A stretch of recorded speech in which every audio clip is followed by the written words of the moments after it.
Welcome What if to I told you a single LVT-SHOWBIZ, sentence, the place to get the quietly fastest, delivered on a highest busy film quality, set, most was interesting enough to make the updates and entire new crew fall perspectives on silent Chinese and step entertainment. back?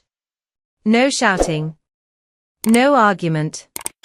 Just one calm, unmistakable line that instantly changed the energy in the room.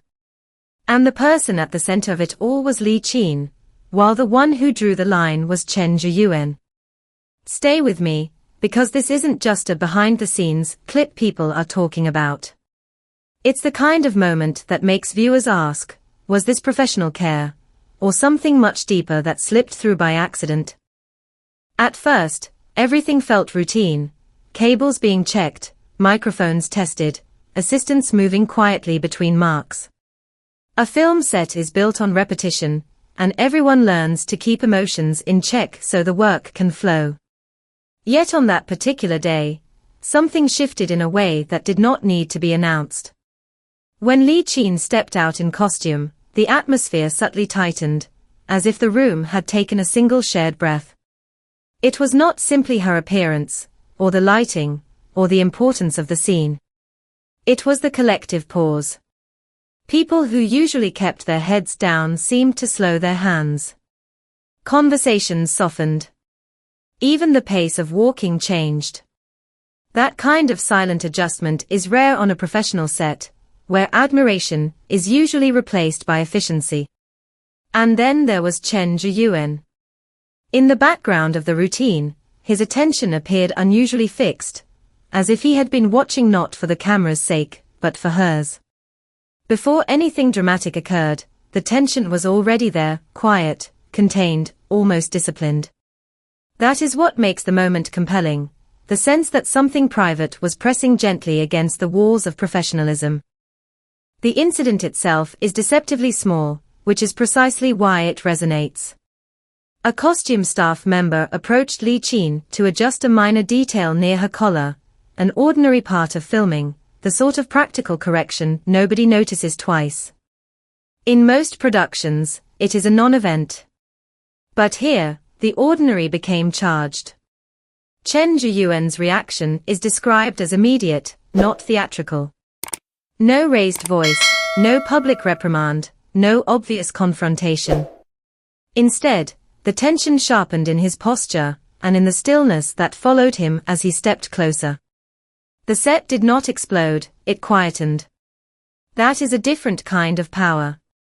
Silence can carry more weight than noise, because it forces everyone to pay attention. Then came a single line, delivered with calm finality. "I'll take care of her. Leave it to me." The words were polite, even reasonable, but the message behind them landed differently. It suggested a boundary. It suggested ownership of responsibility. It suggested that the usual rules of distance had shifted by a fraction. In a world where celebrities rarely show anything unfiltered, a fraction is enough to ignite a storm. On paper, the sentence is simple. In another context, it might sound like routine courtesy. But on a crowded set, where roles are defined, tasks are delegated, and personal space is rarely protected, those words carry an emotional undertone that viewers instantly recognize. First, the line does not ask. It states. That distinction matters. "Leave it to me" is not an invitation, it is a decision presented as a fact. It implies a right to step in, a confidence that the decision will be accepted. That confidence is what makes audiences lean forward, because confidence usually comes from familiarity, from history, from a bond that does not need explaining. Second, the sentence reshapes the social environment. It narrows the space around Li Qin, turning a public workplace into something briefly more private. The staff member does not argue. Others do not question it. The lack of resistance becomes part of the story, suggesting that everyone felt the same unspoken meaning. Finally, the line is emotionally compelling because it is restrained. Viewers today are used to grand statements and loud headlines. A calm, controlled boundary feels more authentic, more instinctive, like something that slipped out before it could be managed. What gives this story its staying power is not the statement alone, but the behavior that follows. Viewers are persuaded by patterns, not single moments. One sentence can be misheard or exaggerated. Repeated gestures are harder to dismiss. After stepping in, Chen Zheyuan is described as taking over the small task with unusual care, adjusting fabric, checking alignment, ensuring everything sits correctly. The key here is not perfection, it is attentiveness. When someone handles a detail as if it matters personally, the audience reads it as emotion rather than duty. Then there is proximity. Not the obvious kind that would invite criticism, but the steady kind that suggests vigilance, remaining near enough to intervene, near enough to notice discomfort, near enough to quietly reassure. Later, when a covering item is brought over, he takes it first and places it on her himself. Again, it is a minor action with a major emotional signal, consideration, warmth, and a desire to remove small discomforts before they become problems. These details land because they feel instinctive. They do not announce themselves. They do not seek applause. They look like the habits of someone who cares in private, even when surrounded by people. This is where the story becomes genuinely compelling. It can be read in two ways, and both readings satisfy a different emotional need in the audience. The first interpretation is professionalism at its best. In high-pressure productions, actors protect focus, timing, and emotional continuity. A sudden interruption, even a harmless one, can disrupt concentration, especially before an important scene. In this reading, Chen Zheyuan's intervention is not romance, it is responsibility. He is controlling the environment so Li Qin can perform comfortably, and he does it with respect rather than spectacle. Many viewers find that inspiring, evidence that competence and consideration still exist in demanding spaces.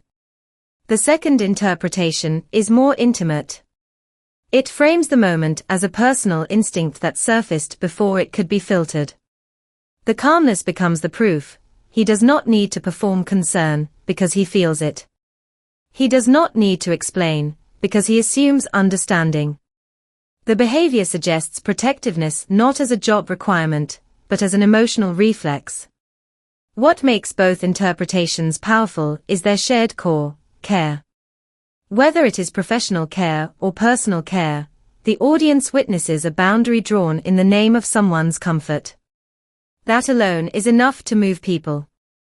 Beyond romance speculation, this story opens the door to deeper questions about modern sets and modern audiences. One fresh angle is stress psychology. Intense scenes can create a tunnel focus effect, where actors become highly protective of anything that might disturb emotional preparation. Under pressure, the brain prioritizes safety and control. What looks like possessiveness might be performance protection, an actor trying to keep the emotional temperature stable. Another angle is workplace boundaries in entertainment. Fans increasingly care about respect, comfort, and personal space, especially for women in public-facing industries. Some viewers may interpret this moment as a subtle defense of dignity, not rejecting help, but insisting on controlled, trusted support. A third angle is reputation risk. In the era of short clips and fast outrage, a single behind-the-scenes frame can be misused. An actor stepping in may also be preventing misunderstandings, protecting both the person and the project from distorted narratives. Finally, consider trust. On long shoots, co-stars can develop deep trust that is not romantic, but still profound, trust built on reliability and emotional safety. Protectiveness can be a language of trust. These angles keep the story intelligent, grounded, and still emotionally resonant.